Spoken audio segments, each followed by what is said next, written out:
Hello à tous. Bon bah aujourd'hui hein, c'est pas une nouveauté, c'est un modèle qui est sorti il y a déjà un an. Donc la Z1000 H2 avec un joli petit turbo ici là.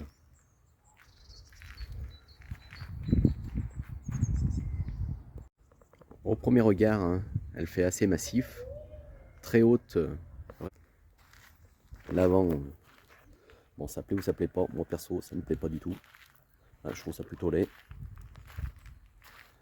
La partie arrière, un peu comme tout le monde, plutôt sympa à condition d'enlever ça là. Voilà. Si on enlève cette partie là, l'arrière est pas trop mal. Bon, avec ce feu arrière en forme de Z dès qu'on l'allume. Réservoir assez haut. Un châssis tubulaire qui est plutôt sympa. Hein. J'aime bien cette couleur. Voilà le turbo qui est positionné là-dessous. Et puis changer ce méga pot assez laid. Les clignotants un peu trop massifs à mon goût. Ça ressemble énormément à ceux de la Katana. Voilà. La grosse entrée d'air pour alimenter tout le long ici l'entrée du turbo. Bonne visibilité sur les rétros.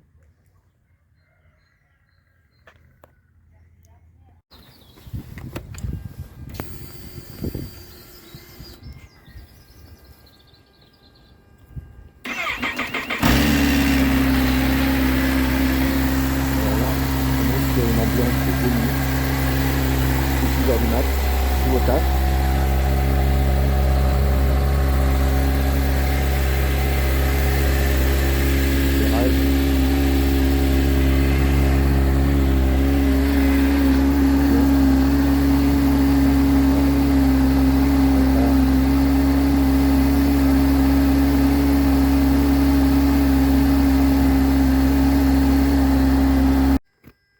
L'éclairage, on voit bien le Z.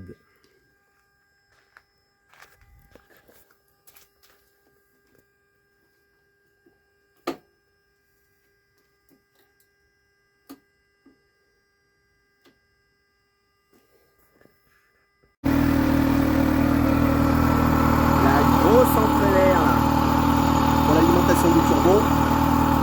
Et on entend siffler.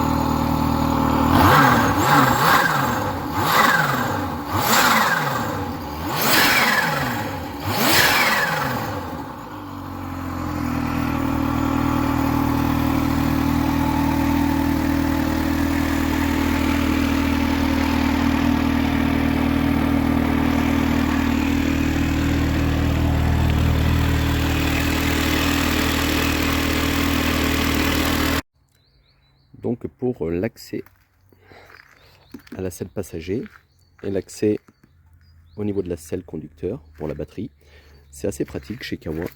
Donc on met la clé là-dessous, on tourne, on lève, hop, et donc ici, vous voyez ici là, vous tirez en arrière, vous levez, et hop, l'accès facile au niveau de la batterie. Ça c'est côté très pratique. Hop là, on referme, on remet ici, et hop là, et voilà. C'est assez pratique. Au niveau de l'assise, assez ferme. Je pense que si vous voulez rouler tous les jours avec, plutôt privilégier une selle confort. La position, elle est plutôt droite. Par rapport à la tonneau, on est moins couché. Au niveau boîte à vitesse, le shifter up et down est plutôt rêche, voilà, un peu dur au passage. Le freinage à l'avant, c'est du Brembo, bon, assez efficace pour freiner la vache là, une fois lancé. À l'arrière, c'est du Nifin.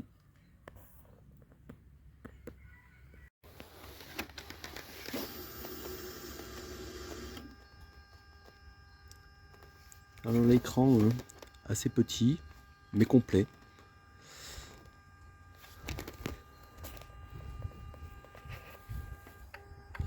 TH quand on accélère.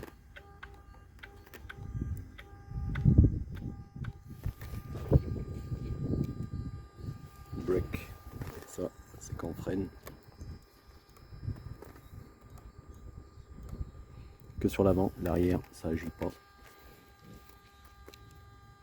BST, ça c'est le boost, c'est le turbo. Plus il tourne, plus ça va monter. Donc l'indicateur de rapport, l'essence. Power, c'est là on est en full, donc on a 200 chevaux. Sinon on peut le régler via ici.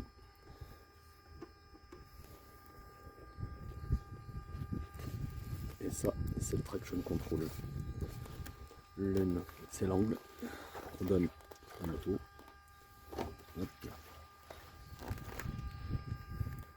Si on veut changer de mode, donc là on est en mode sport, on reste appuyé pendant 2 secondes à peu près.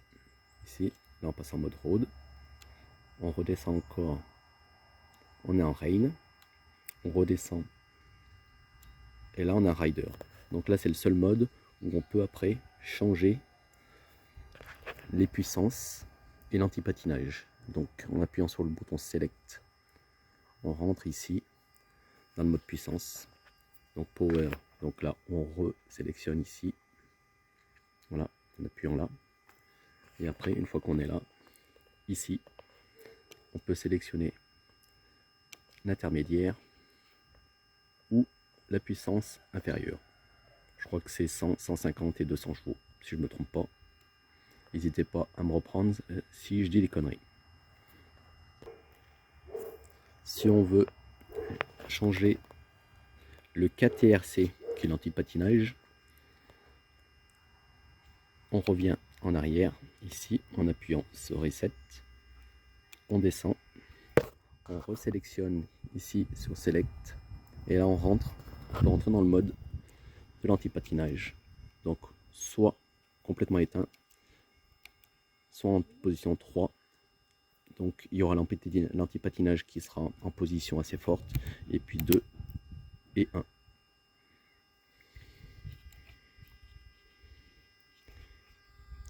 Donc là, si on veut le valider, on est ici. 2, 1. On revient sur Select. On fait Appli. Select. Et voilà. Et donc là, on voit bien qu'on est en 1 et qu'en puissance maximale. L'écran, il y a ce fond d'écran là. Si on appuie sur Reset, on change le fond. Voilà.